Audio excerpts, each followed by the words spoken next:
Greetings once again. Welcome to A River Between Chaos and Zen. My name is Max, and this is the Poetry Podcast from Creative Actors Lab. I've been wanting to get into this one for a little while now.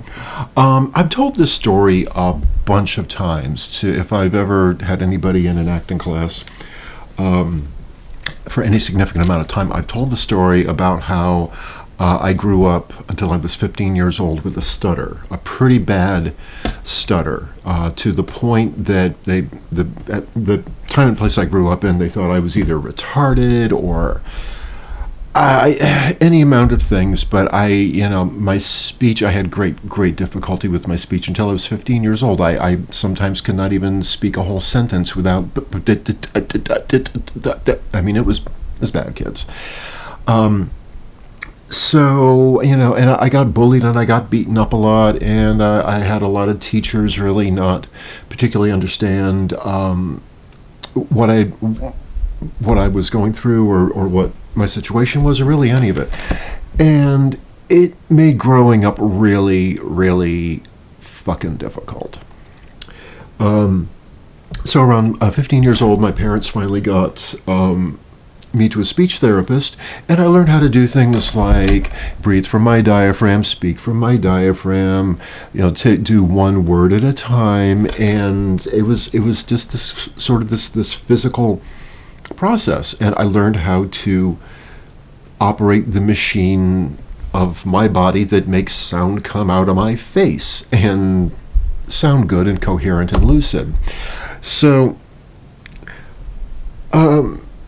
when I was about 19 years old, I got into acting. I'd wanted to be in theater really my whole life, but the speech impediment was just not going to make that happen. So I finally got that cleared up.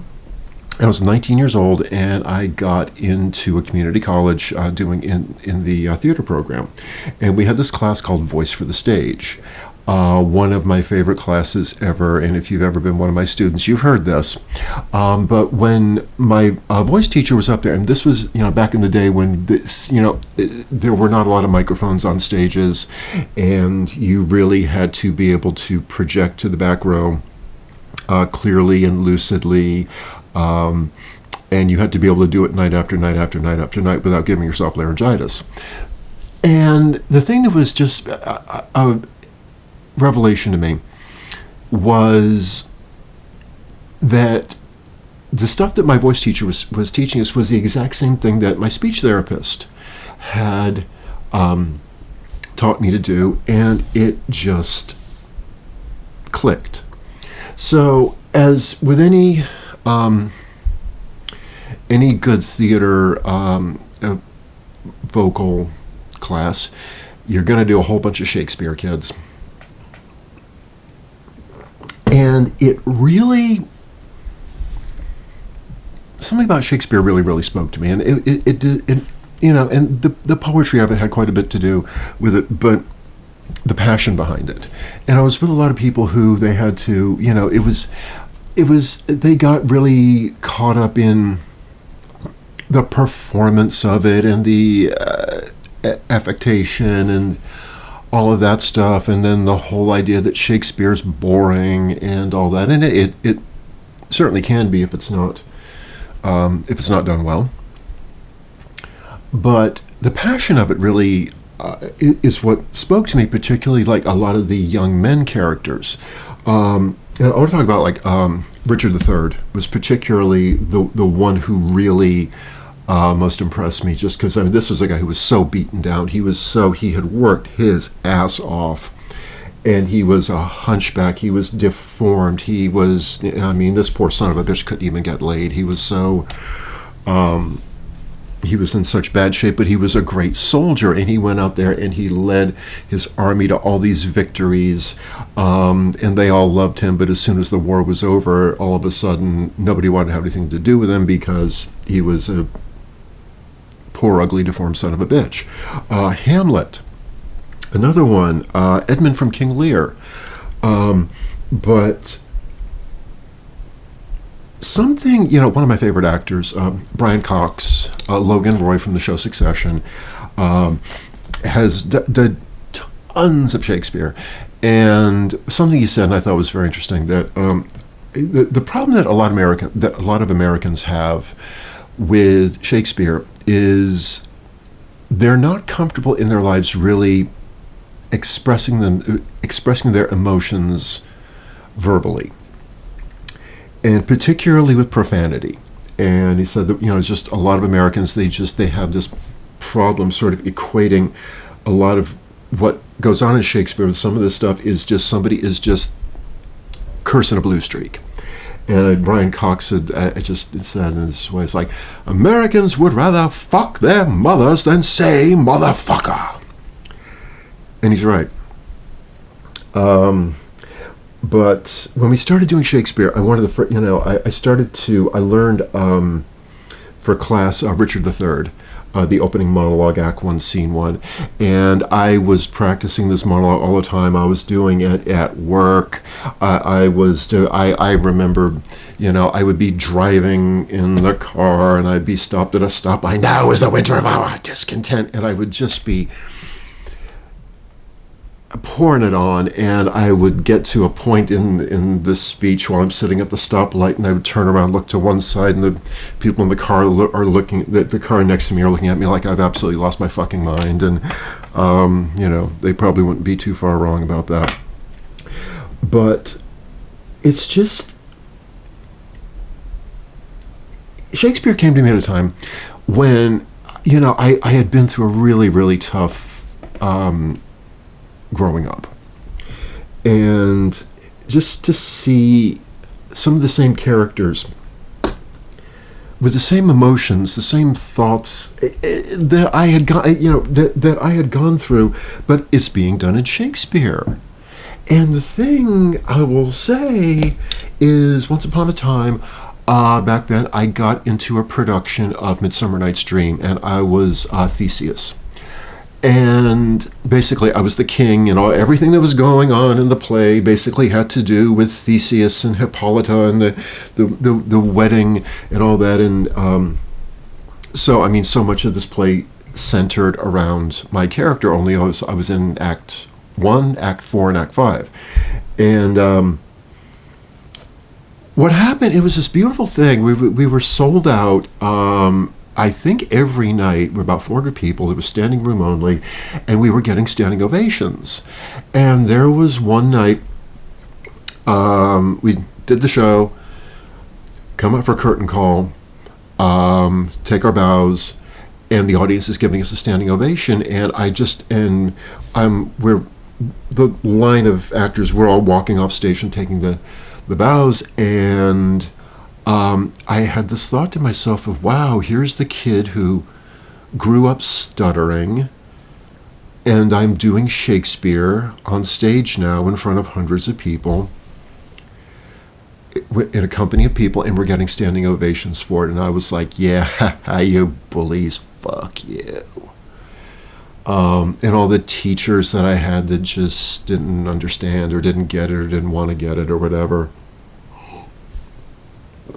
And so for those reasons, Shakespeare always really spoke to me. I mean, like Richard III, I have my big cheat sheet book here, the complete works of Shakespeare, but like Richard III starts off, he's pissed right off the bat. Now is the winter of our discontent made glorious summer by the son of York, and the clouds that lowered upon our house in the deep bosom of the ocean buried. That is because Richard, being the brave commander of the armies that he is, all this badness has gone away. And it's like, and now, instead of mounting barbed steeds to fright the soul, it's like, now our brows are bound with victorious wreaths, our bruised arms hung up for monuments, our stern alarims changed to merry meetings, and our dreaded marches to delightful measures. Grim-visaged war hath soothed his wrinkled front, and now, instead of mounting barbed steeds to fright the souls of fearful adversaries, he capers nimbly into a lady's chamber to the lascivious pleasing of a lute. But I, that am not shaped for such sportive tricks, nor made to court an amorous looking glass. I that am rudely stamped, and want love's majesty to strut before a wanton ambling nymph. I that am curtailed of this fair proportion, cheated of feature by dissembling nature, deformed, unfinished, and sent before my time into this breathing world scarce half made up, and so lamely and unfashionable that dogs bark at me as I halt by them. And the thing about that speech, and somewhere, at least to me, there's a transition where he goes from like speaking to the audience about how upset he is and how hard he's worked, and these bastards just don't get, I do and I do and I do for these people, and this is the thanks I get. God damn it. But it goes from a transition to where he's bitching to whomever will hear him till he starts talking to God. And it's like, you sent me before my time into this breathing, scarce half made up. I'm deformed. I have an ugly face. I have a hunchback. I'm an ugly motherfucker. And I had nothing to do with it. You, God, are the one who fucked me up. And I'm a great warrior. And I saved these people's asses, and they're out all drinking and partying and getting laid and all this other shit. And I'm miserable because I don't have a war to fight. And he goes on to say, scarce half made up, deformed, unfinished, and sent before my time into this breathing world scarce half made up, and so lamely and unfashionable that dogs bark at me as I halt by them. And he's talking to God. Why I in this weak piping time of peace have no delight to pass away the time, unless to spy mine own shadow in the sun, and descant upon mine own deformity. Why I in this weak piping time of peace have no delight to pass away the time, unless to spy mine own shadow in the sun, and descant upon mine own deformity.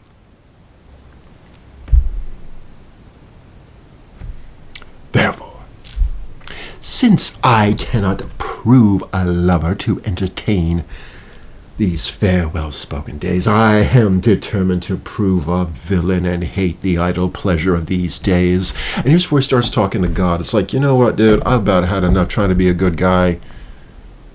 I'm going to be an evil son of a bitch.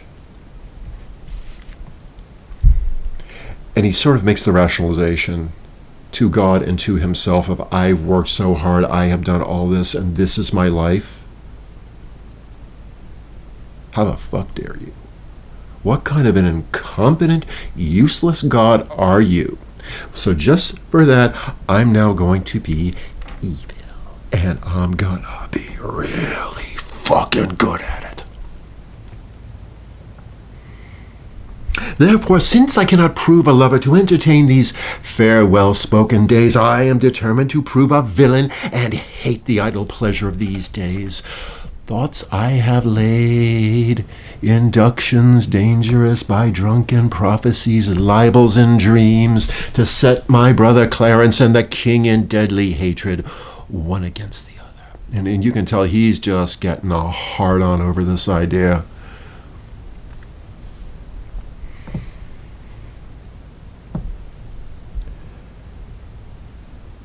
And he goes on to say, and if King Edward be as true and just as I am subtle, false, and treacherous, this day should Clarence be closely mewed up about a prophecy which says that G of Edward's heirs the murderer shall be.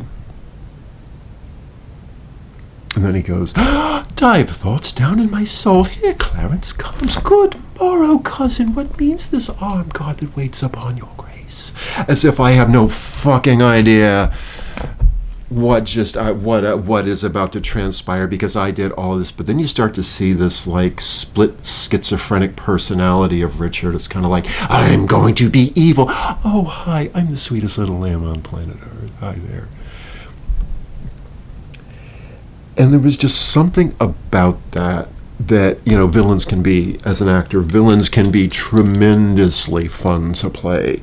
And particularly ones that are just so messed up in the head, and because part of the thing of being an actor is when you're playing villains, you've got to understand your character, and you really cannot pass judgment on them.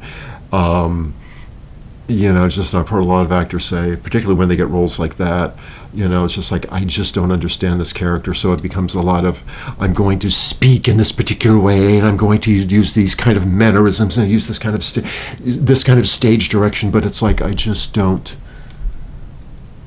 understand the character. I don't, and to the point of like, I don't like this character. And it's one of those things, you may not like them, but you have to understand them. And honestly, once that understanding comes along, that's when you start to go, oh my God, you poor thing. I feel so sorry for him. I'm sorry. I'm sorry all this shit has happened to you. I'm so sorry. Because it's obviously hurt them. It's obviously broken them. And I heard I heard an interview with Jim Carrey, of all people, saying, he said, I am as human being, I am broken. I am just shattered. I have had all this stuff come down in my life, and I'm just broken. And there's no way that the pieces are ever going to get put back together again. So as an actor, he said, it gives me the opportunity to take these broken parts of my soul and my psyche and my heart, and arrange them from character to character in these beautiful mosaics that I would not be able to do otherwise, had all this shit not happened in my life that just hurt me and broke me. And ultimately, when I heard that, I went, for all the stuff that happened to me, it's ultimately a gift, or at least that's what I'm going to make of it. Because I have the choice of, like, I could be the most bitter son of a bitch in the world, but I choose not to be. But rather than letting all this stuff that happened in my life, and I'm speaking as the character, I'm also speaking as myself,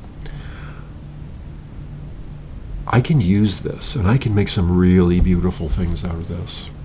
And so Shakespeare just really spoke to me. Another one I did from back then, talk about Shakespeare and the Angry Young Man. Edmund from King Lear.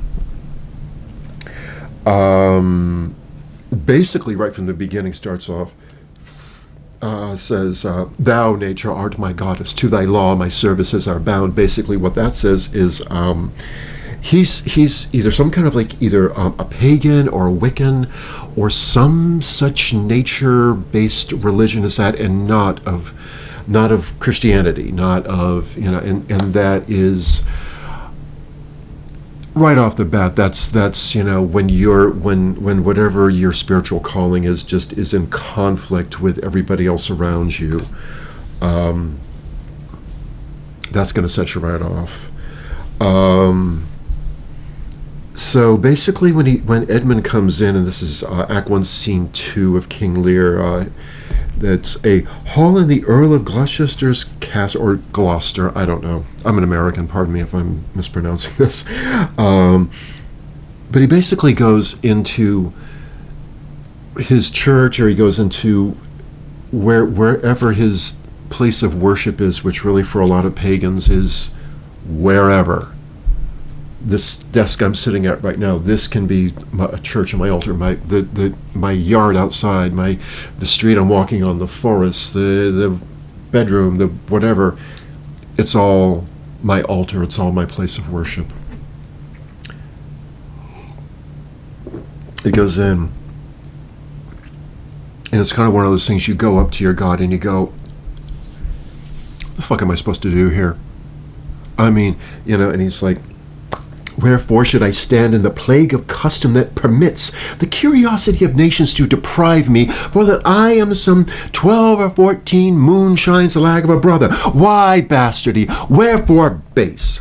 when my dimensions are as well compact, my mind as generous, and my shape as true as an honest madam's issue? Why brand they us with baseness, bastardy, base? Who in the lusty stealth of nature doth take more composition and fierce quality than doth within a dull, stale, tired bed go to the creating of a whole tribe of fops got tween sleep and wake? And in that way, basically, on top of the fact that his religion, his spiritual beliefs, his what he considers to be his divinity, does not match up and is going to be ridiculed and chastised and punished for not going along with the major religions of the time and place. And on top of the fact, basically what he's saying is, okay, my mother got knocked up by some non-existent meathead who is not here anymore, so I don't have a daddy, or maybe I do somewhere in the world, but he ain't here and he's never been here. And how the hell is that my fault? And he's like, I have just as much to offer. I just, it's all well and fine if you want to get married and have a bunch of kids, but frankly, I got balls. Because I have to contend with adversity all the time. I have to contend with what you motherfuckers think of me and my religion and how I was born. All stuff that I don't have any control over how I was conceived. And this to me is what I see as where my soul lies, nature being my goddess. And y'all are just going to persecute me. It does. So it's like, he basically has this, I'm not going to say or do anything right, so I'm just going to shut up and stop talking because you guys don't get me. You don't want to get, you don't know, you don't want to know, you don't care, you don't want to care. I suck and fuck me. Okay? So he goes on getting that rationalization. Well then, legitimate Edgar, I must have your land. Our father's love is to the bastard Edmund as to the legitimate.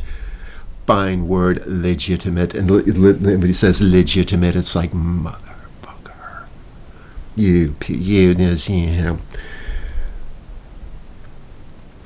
Well, my legitimate, if this letter speed and my invention thrive, Edmund the Base shall top the legitimate. And basically, his father would be not his birth father, not the sperm donor to the cause here. It's like, well, Edmund the Base shall top the legitimate. I grow, I prosper. And then he ends. Then at the end of it all, and I thought, I love this last line. Is now gods stand up for bastards. And me being a young man on stage doing Shakespeare, God, I loved that. I just loved that. It was kind of like I do for you people. I'm just as strong and good and smart and intelligent and strong and capable as anybody. How dare you treat me like shit? Well, guess what? I'm going to treat you like worse. And you just know these guys are getting a boner over that stuff because it's like, they've been put down and put down and put down and treated like shit their entire lives. And all of a sudden it's like, this is the only way out. I'm going to be a villain. And boy, I'm going to be a good one. And then, the other one I learned around that time, and I could actually go on quite a bit about all this Shakespeare, but I wanted to finish with Hamlet, To Be or Not to Be. And the thing, it's just, gee, that play's been done once or twice, hasn't it? And in some instances, done pretty damn well. But the whole speech of To Be or Not to Be, I think it was the first monologue I think it was probably one of the first monologues I ever learned.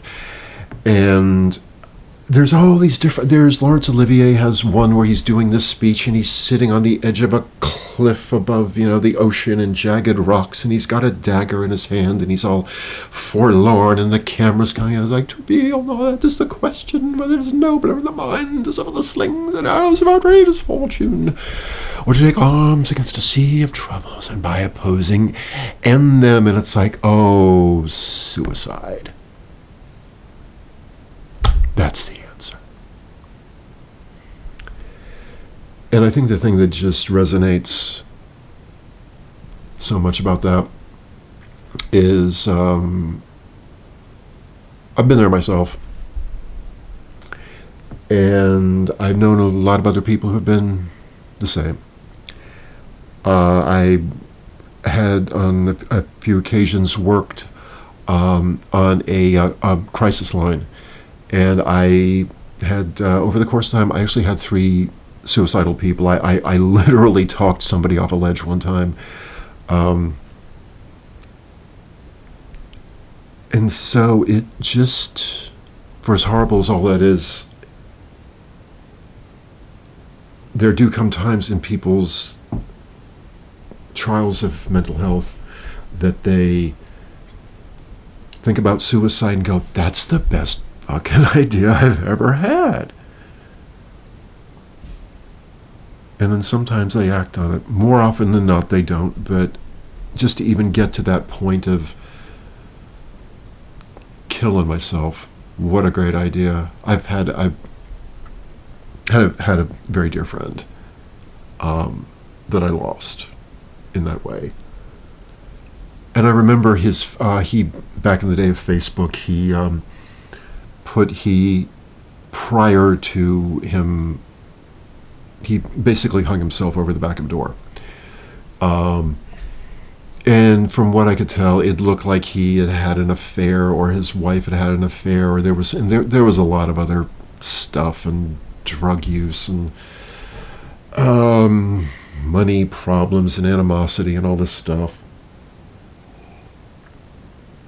And he posted on Facebook this long thing of saying, look, I'm not a saint, I'm not a perfect person, I've fucked up so many times. And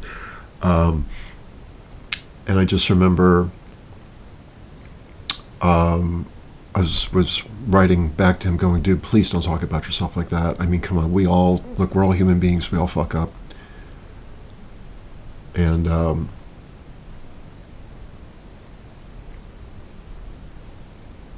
sometime later, a mutual friend of ours said, hey, have you heard from Steve lately? And he just kind of looks and goes, yeah. Steve, in his words were, Steve offed himself. And to this day, I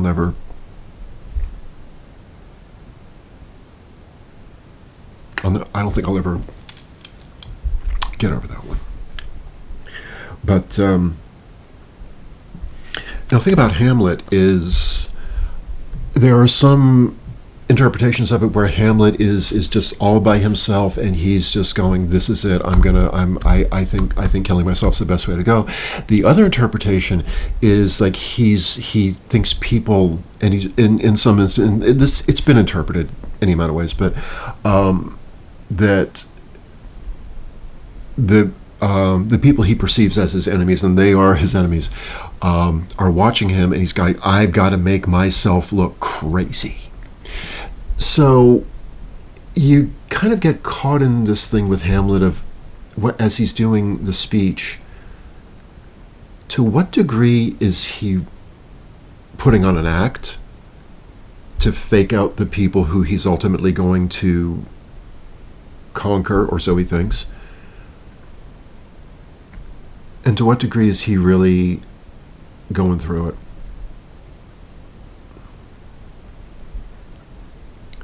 But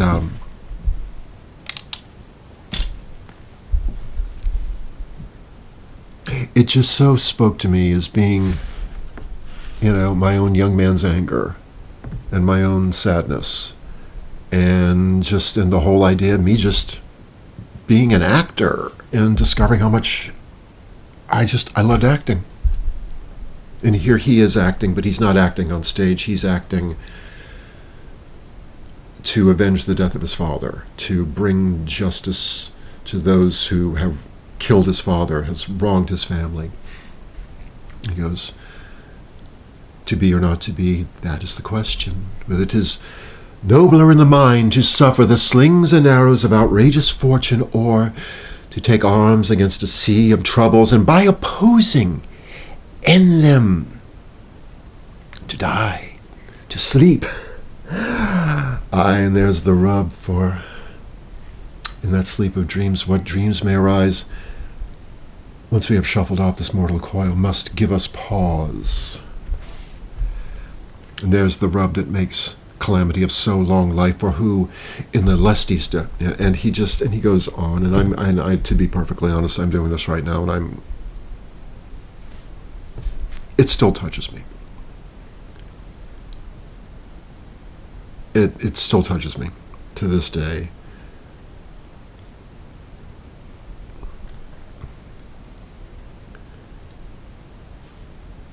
Their enterprises, and then he talks about the fear, and enterprises of great pitch and moment turn awry and lose the name of action.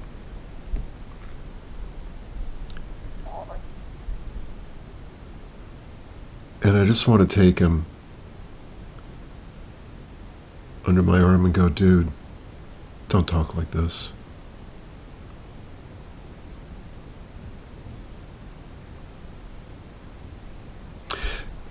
Because I will say one last thing. One of the phone calls I had on the crisis line was of a young woman who, less than 24 hours prior to speaking to me, had been sexually assaulted by a family member.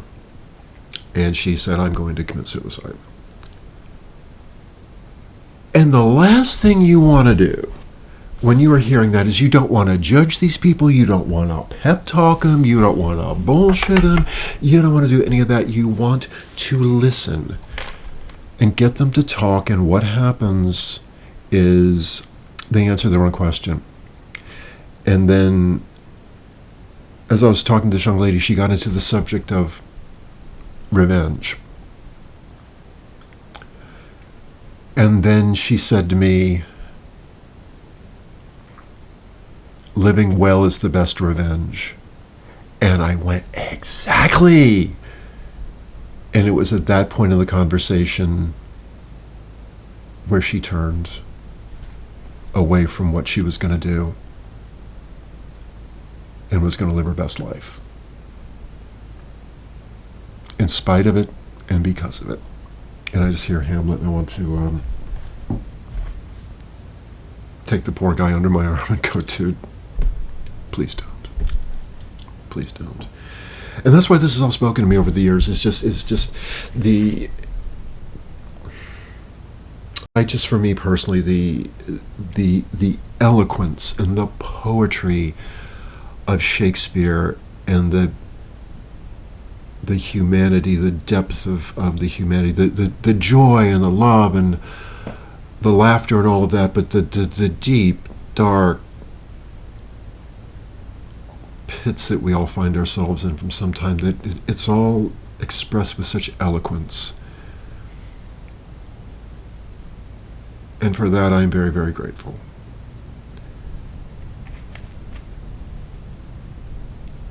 And on that note, I could go on and on and on forever about Shakespeare. But as I say, I am no scholar of any of this, and certainly not of Shakespeare, but I always love reading the stuff. I always loved the opportunity anytime that I got a chance to get up and do this stuff and perform this stuff and speak. And I've always been so grateful. I didn't want to wind up like Hamlet.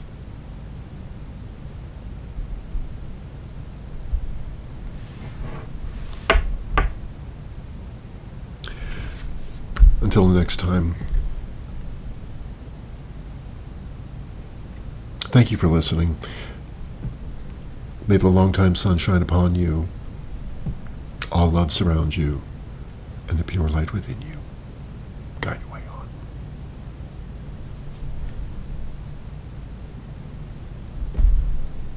Keep writing, everybody.